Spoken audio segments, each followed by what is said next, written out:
Quel talent ont obtenu les Méga 2Z? Partie 7. Le talent de Méga au Massacre a surpris tout le monde. Logique, puisqu'il s'agit d'un nouveau talent. Lévita Boost. Ouais, par contre, ils sont pas foulés pour le nom. Un mélange entre lévitation qui immunise le porteur au type sol, qui est certes le meilleur type offensif, mais aussi la seule faiblesse du type électrique, celui d'Au Massacre, ce qui fait de lui le seul Pokémon sans aucune faiblesse. Mais aussi Boost Chimère, le talent des Ultra Chimères. Ce talent est juste excellent car il permet au Poké de booster sa meilleure stat lorsqu'il met un navire KO, ce qui rend le porteur imprévisible vu qu'on ne sait pas quelle stat sera boostée, mais aussi ingérable une fois placé. Donc on se retrouve avec un Pokémon sans aucune faiblesse, mais qui en plus peut booster soit son attaque spéciale à chaque fois qu'il met un Pokémon KO.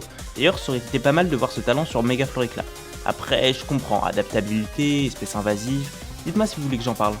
Et Gabritapod, alias la déception du mois, a eu l'inutile talent Coq Armure, qui l'immunise au coup critique, qui n'ont, je le rappelle, que 4,17% de chance de se produire.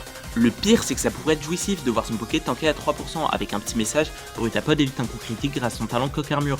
Mais non, du coup on a juste l'impression que le talent sert à rien, puisque 95% du temps, c'est juste normal en fait. Et puis un autre talent avec le même effet, Armure Baston, juste le nom est plus stylé. Ils auraient pu lui mettre ça en fait. Non, Coq Armure, c'est un coq qui te protège quoi.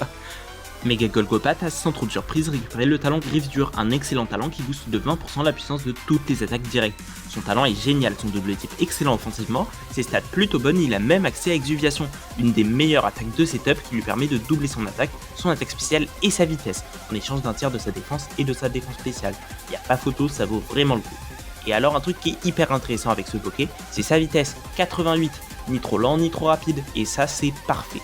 Comme on vient de le voir, sa capacité exuviation lui permet de doubler sa vitesse, donc une fois setup, le Poké dépasse absolument tout le monde de facto, même sans investissement en vitesse. Il est plus rapide qu'absolument n'importe quel Pokémon non boosté. Ce faisant, lorsqu'il veut se booster, l'adversaire est souvent plus rapide, et donc l'attaque avant qu'il n'utilise exuviation, donc avant même que le Poké ne perde en défense et en défense spéciale. Le tour d'après, il peut juste finir le boulot. Sur ce, à tantôt!